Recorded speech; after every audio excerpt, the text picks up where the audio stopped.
Jesus, I have decided to give you this. Really? Yeah. You know whoever sits here makes all the decisions, right? I know, and I'm always making decisions, but you make the perfect decisions, so you just sit right down and start making them. Wow, I'm honored. I mean, this feels great. Kathleen, guess what? I just got my new credit card. It's time to go shopping. Oh, really? I thought your husband and you were gonna pay off debt. Oh, yeah. I mean, money's kind of tight, but I figured he doesn't have to know about it. So do you want to go with me? No. No? Why? What I mean is, I don't know. So let me check my schedule and then I'll get back to you. Okay, yeah, give me a call. Okay. Kat, what's going on? What do you mean? Well, I'm kind of one cheeking it here. Look, I just want to make sure we're on the same page. You wanted me to sit here, right? Well, of course. And whoever sits here makes all the decisions? Right. So what's the problem?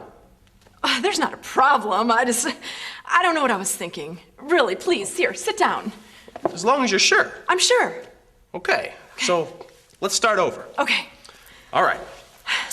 Kat, I noticed that you've been losing your temper a lot lately.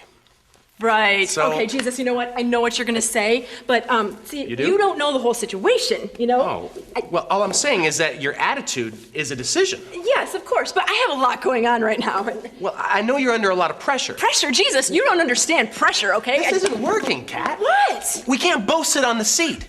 It's either me or it's you. Okay, I know. You know, I didn't think it was gonna be this hard, but here, just take it. No, I'm not gonna take it. You have to give it to me. Okay, here. Kathleen, make a choice. I can't. You just did.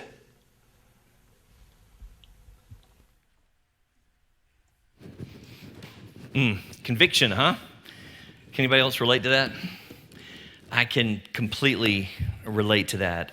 In fact, in the early service, I got so into that clip, I forgot I was supposed to preach. And so I just kept cluing in. I was like, wow, that's so good, man. I was like, oh yeah, the preacher's got to preach. But who can relate to that?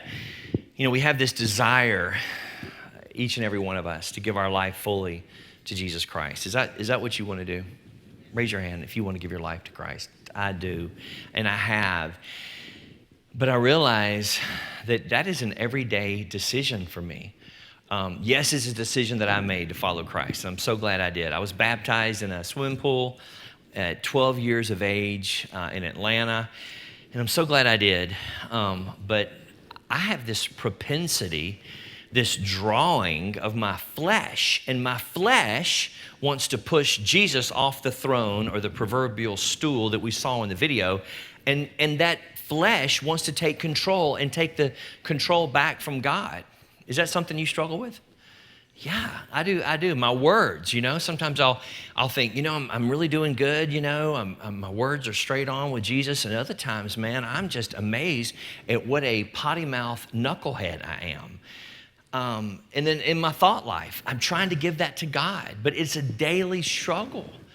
And what we have to realize as Christ followers is that the throne of your heart is not on a timeshare. It is something that we have given to God Almighty. Jesus Christ says in Revelation, he says, behold, I stand at the door and I knock. And what Jesus is talking about is, I believe, the door of your heart. And he says, let me in and I'll come in and be with you. And I want Jesus Christ to occupy all the rooms of my heart, every bit of who I am. And I know that that's a process. Paul talks about working out our salvation with fear and trembling even. And it's something that I need a group of patient, merciful Christians around me that are in the same boat with me called the church to work this thing out. I need a safe place. And I'm grateful for friendship. I'm grateful that the Lord has given us this amazing place where we can lovingly work it out and we can screw up and we can ask for forgiveness and we can dust each other off, pick each other up and get back in the game because God knows that we need that. I'd like to invite you to stand with me this morning out of reverence for the reading of God's word as we turn to one of the most famous stories in Scripture, David and Goliath. And we see, today we get to see a bird's eye view of the battlefield. And we get to see what the Almighty God that we just got through singing about, what he can do. when a child activates his faith. And it's an example to you and I that we need to apply to our everyday life. We can take God's word, like Jesus said in Matthew 7, he who hears these words of mine is like a wise man who built his house upon the rock. So we hear God's words, but we put them into practice. And so we're going to learn today from a boy who did it right. And we're going to get to see how that David did not put his hope in his circumstances, his big brothers on the battle line, the latest military technology, even wearing the king's armor. He didn't do that. He went in a completely different direction so that we could see what happens when the impossible is made possible, when God meets us. So this starts in 1 Samuel chapter 17, verse 40. The scripture says, then he, David, took his staff in his hand, chose 5 smooth stones from the stream, put them in the pouch of his shepherd's bag, and with his sling in his hand, he approached the Philistine.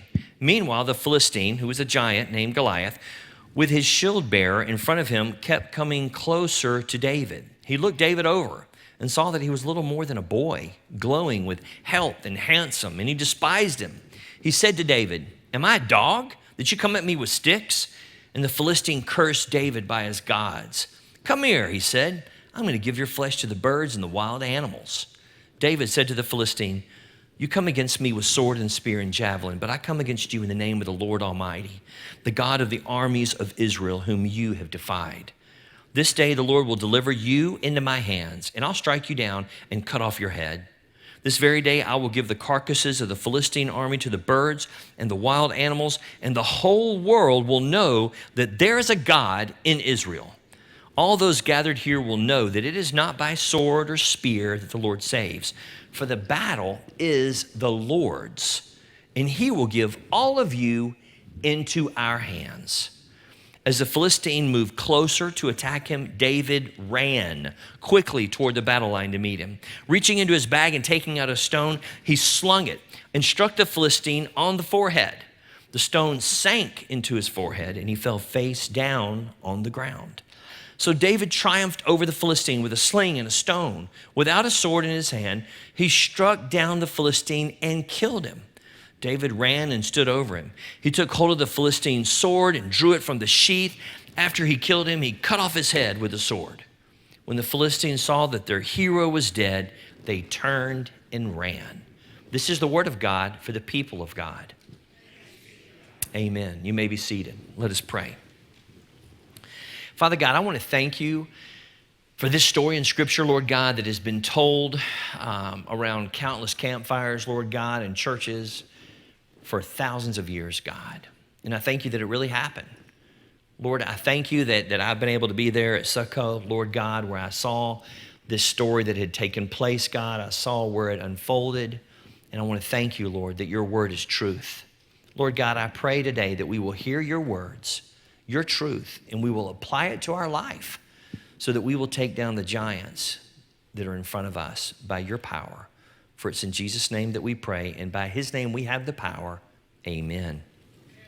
So a few weeks ago, probably about 3 months ago or so, someone in the traditional service gave me a gift. Did y'all see what this is? A Slinky, that's right. And do you know why they gave me a Slinky?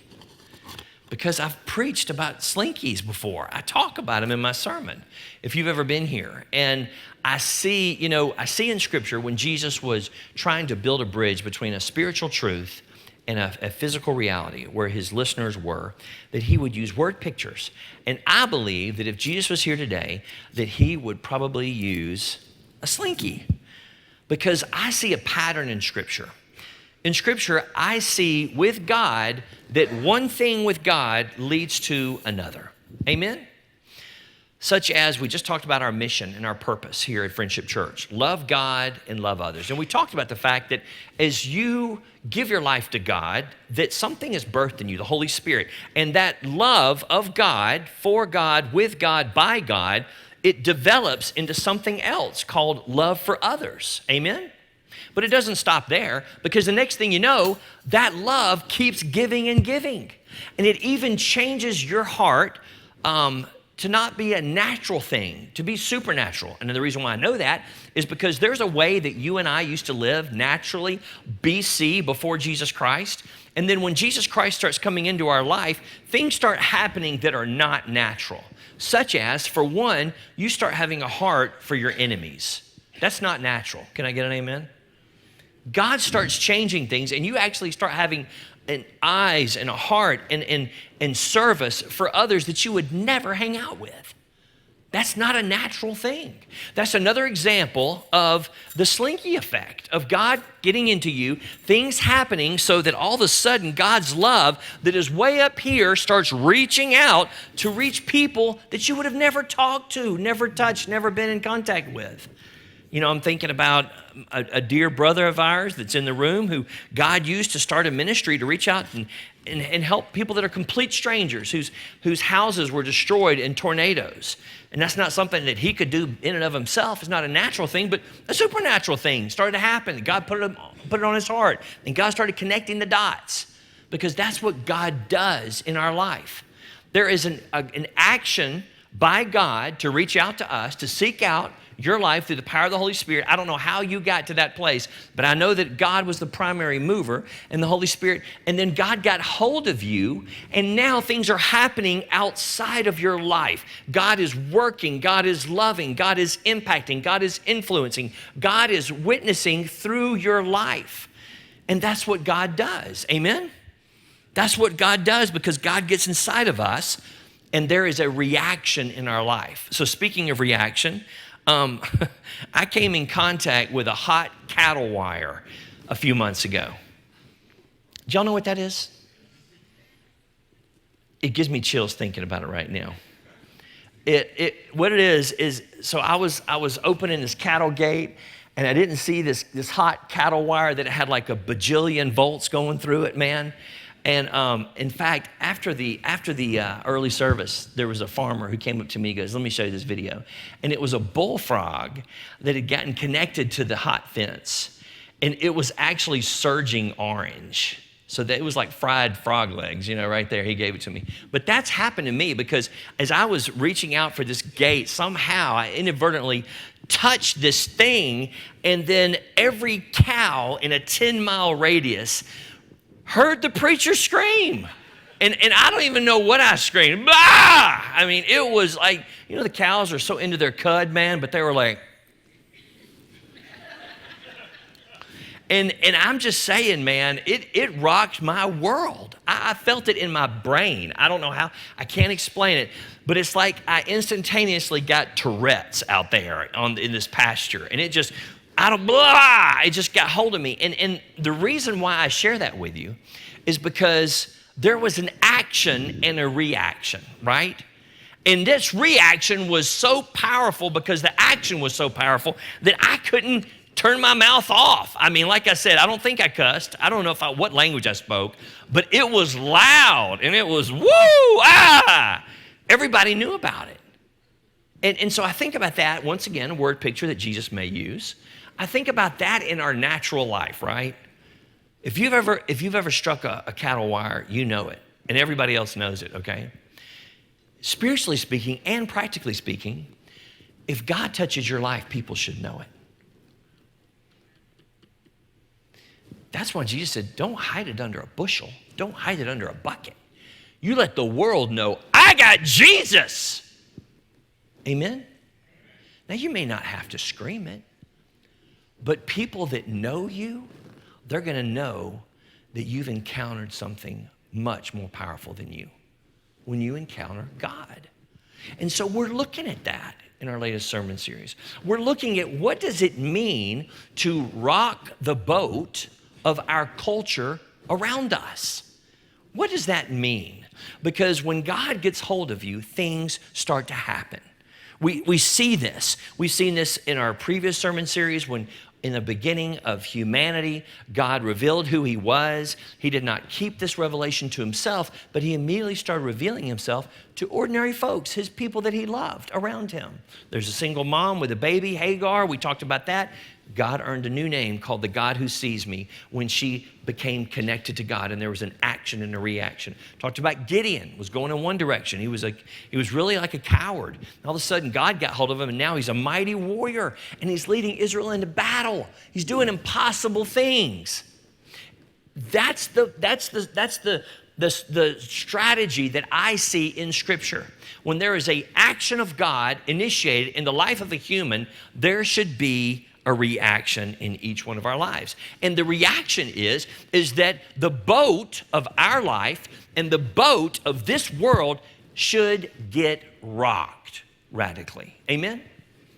300 years after Jesus Christ, the most vast, powerful empire on the face of the earth bowed its knee to Jesus Christ 300 years after Jesus rose from the dead. And Jesus did it without any violence, without challenging his followers to take up swords and fight the Roman army. No, it was a God thing. 300 years later, it was crazy. Took over the world. Jesus is still changing lives. And we still have this same commission to go into all the world and to preach and to teach and to baptize and to do what Jesus did in the name of God, because God is love. Amen? 1 John chapter 4, verse 8. So that if you get connected to God, guess what people should see in your life? Jody said it. Love, right? Let's try that again. God is love, 1 John chapter 4, verse 8. If you get connected to God, people should see what in your life? Now, rhetorical question, don't answer out loud. Do people see radical love in your life? Do they see a radical love in your life? Or do they see a love that hedges its bets, that's safe, that is really put under a bucket? I don't want people to know about this new love thing. Because this early church that we've been looking at lived so radically that they caught the infectious diseases of those who had epidemics. And by their own declarations and proclamations that we've read for people at the time, it said the heathens would take their loved ones and throw them out in the street even though they were still alive, as if they were dead. But the Christians were the ones who were going in and loving on these people, even strangers, people that they did not know, to the point where they would die of the infectious diseases and they would die happy lives, according to Dionysius, the church father, around that time. Because they had found a love worth giving, because they had found a love worth living for, and because this love had captured them to the point where they're willing to die for it. What are you willing to die for today, church? What are you chasing? What is it, this thing that motivates you, that you think about all the time? That's between you and God. That's your heart, not mine. What do you spend your money on? What do you spend your energy on? What are you obsessed about completely? Because if you've given your life to Christ, then your life should start looking like Christ. And one of the effects of your life looking like Christ is love. And one of the effects of you living like Jesus Christ is that you rock the boat of your world, wherever God has placed you. You don't try to, it's just, it happens. Because when God captures your heart, life changes for you and I both. To the point where God's kingdom comes here in your backyard. Matthew chapter 6, verse 10, Jesus prayed. We just got through praying the Lord's Prayer together. Thy kingdom come, thy will be done here in Athens as it is in heaven. Here in Limestone County, here in Walmart, here at Aldi in the produce aisle, as it is in heaven. Everywhere you go, the kingdom of God goes with you. If you're working on a car for somebody, the kingdom of God is there in that exchange, because your life has been exchanged. Because God, remember the Slinky, God overflows from your life into lives around you so that people are changed. It's just the way it is. It's just the way God made this to happen. And here's the crazy part. This is not you and I making it happen. We're not part of some big like pinball game machine where we're just bouncing up against each other, involuntarily. Wow, what just happened? I don't know. No, that's not it at all. We have the Holy Spirit who is the prime mover who wants to strategically connect you with another life that he's been working on that you are completely unaware of. But they've been wanting to know, is God real? Does God love me? Am I alone in this world? And then God has you, and he puts you right there at just the right time. And fire happens. Fire of God happens. A reaction, an action, something that is, wow, something just happened. That person can understand they are not alone, that God is real, and that God is working, not some haphazard thing. I'm thinking about a divine appointment that I heard about a while back from Rick Warren, who pastored at Saddleback Church, and he was invited to the National Prayer Breakfast, which was, it's a big deal in Washington, D.C. every year. A lot of dignitaries, heads of state, and this and that. And as Rick came into the room where this big breakfast was going on, he was kind of trying to figure out, okay, where do I sit? I don't know where I'm supposed to go or whatever. He said a guy approached him, kind of looked like a butler or whatever, and said, Mr. Warren, right this way. And as Rick was going with this guy, following his direction, he goes, thanks, I don't know where I'm supposed to go. The guy leaned over and talked to Rick on the way across the room. He said, look, I'm putting you with an individual from China, and he is in charge of all of Chinese public television. He is the guy. He controls everything that goes on in Chinese media. I want you to lead him to Christ. And then he pulled the chair out and he sat down at the table. Rick said he never saw that guy again. You think that was a God thing? I think so. And it led to this amazing divine appointment that Rick Warren talked about that I don't have time to get into, of him leading this guy to Christ. It was a God thing. Isn't that a perfect picture of the Holy Spirit in our life? I don't know about you guys, but 9.9 times out of 10, I don't know where to sit. I don't know what I'm doing next. Okay, does anybody else feel that way? Just raise your hand, make me feel good. If not, I'm clueless, okay? I mean, really.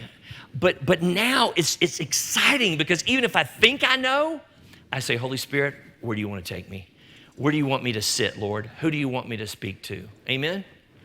So this week I was talking with Pastor Steve at North, and he said last Saturday, a week ago, he was getting through with his cutting hay, and he was over at his house. He cut the hay at his house.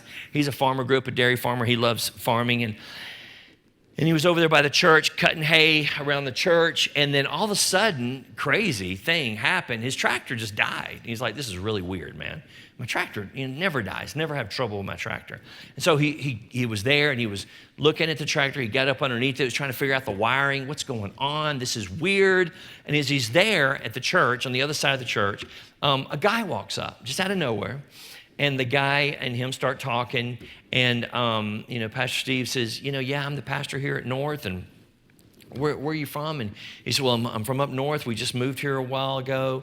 My wife and I got a business, et cetera, et cetera.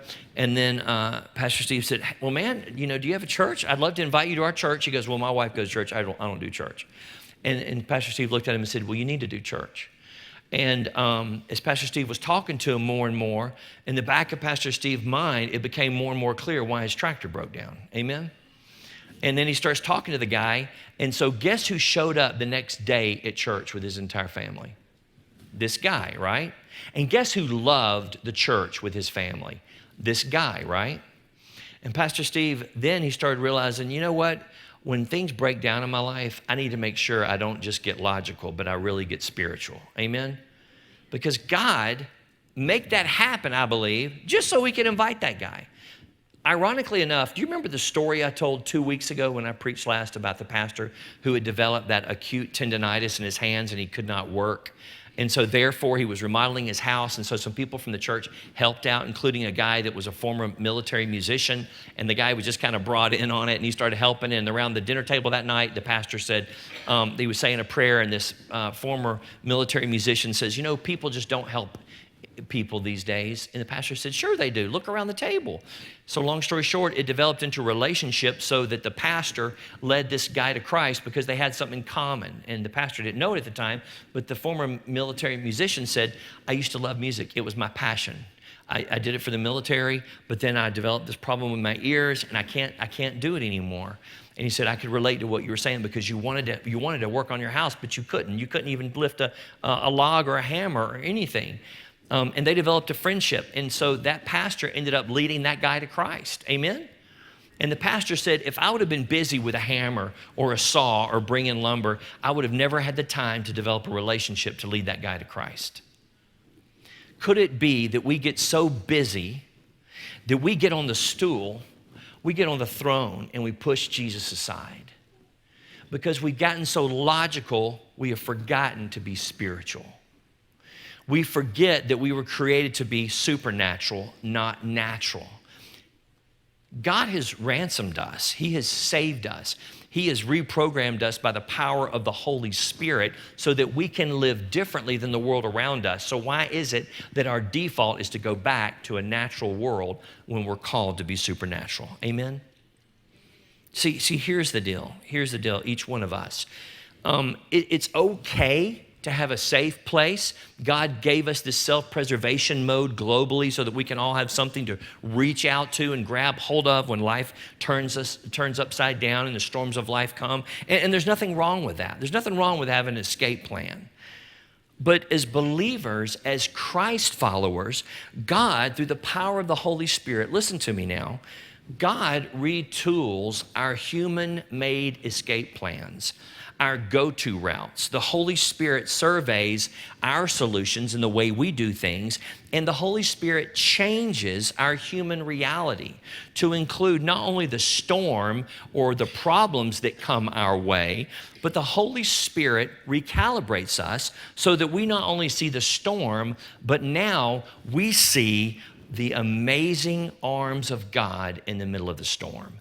And that's something the world does not have. In other words, we Christians now have God options as Spirit-led believers that the world around us do not see because they are not seeing the impossible the way we are. We see impossibility as something that God can take care of, can you handle, and he can put it in his back pocket. Amen? Jesus said, what's impossible with man is possible for me. And so because of that, we have faith that takes the lid off of what our options now are. But to be that way and to be that Christian, you've got to make sure you're not buying into the ticket of the natural world around you, but you have transitioned from being natural to being supernatural and to activate a faith that dethrones your logic. If not, who stands on the throne? Your logic does, and your logic tells you what you can and what you can't do. Let me give you a hint. You don't tell God what he can and cannot do. You don't let doctors tell God what God can and cannot do. Amen? You don't let circumstances tell God what God can and cannot do. So for that to happen, we have to be Christians who activate our faith. That means we say, Lord, if you say it, I believe it. Faith is that hand in the dark that grabs hold of God in the room with us that we cannot see. Faith is the key that ignites the engine of trust in a God that moves heaven and earth for his children. But without the key of faith, and everybody's lost their car keys before. Has anybody lost their keys before? Yeah. Without your keys, without this essential thing called faith, the vehicle of God's life that he wants to live in and through you, he wants to drive your life to where his will is, it will not move an inch if you don't have faith. Because Jesus said, Hebrews 11:6 says, without faith it is impossible to please God. And that's really what we're honing in on this morning. Because unfortunately, a lot of Christians, when life gets crazy or the unfamiliar happens, people go to the natural instead of the supernatural. And God wants to change this stinking thinking for each one of us. I think that God has given us a noodle between our ears to use. We're not saying be stupid, we're saying use the practicality and wisdom that God gives you. But what we're talking about here is activating our faith and inserting faith into your circumstances so that you can rock the world's boat around you. Inserting faith first reminds you once again that God is in the room and that he wants to work in your life even before your logic kicks in. We just go to logic. as humans. Okay, just got to go to logic. I got to do this. What if there's more to it than just your logic? And that's the message I believe God's trying to get across to each one of us by the way Jesus lived, and he told Peter to get out of a perfectly good boat so that he would put the spiritual over the logical. It doesn't make logical sense, Lord, that I should get out of this boat in the middle of a storm. Well, Pete, do you trust me? Take a step. And the impossible happened. You know, this week I was at the hospital praying for somebody, and as soon as I got out the door, I mean, I literally was probably still at the door. The first guy I saw, the Lord said, pray for him. I didn't know this guy. I didn't know this guy from Adam's house cat. So I just went up to him, and you know the first thing I told him was, can I pray for you? And he said, yeah. I said, well, what's going on, man? And he says, I just had a baby. I said, really? He said, yeah. He said, that's my first baby. I had a son. I'm so excited. And I got to love on this guy. Amen. And I got to tell him where he could find a church that can help him raise his son. And we can do it together, man. I talked to him about how I've been blessed to have 3 sons and what a joy that is for me, but how I need help.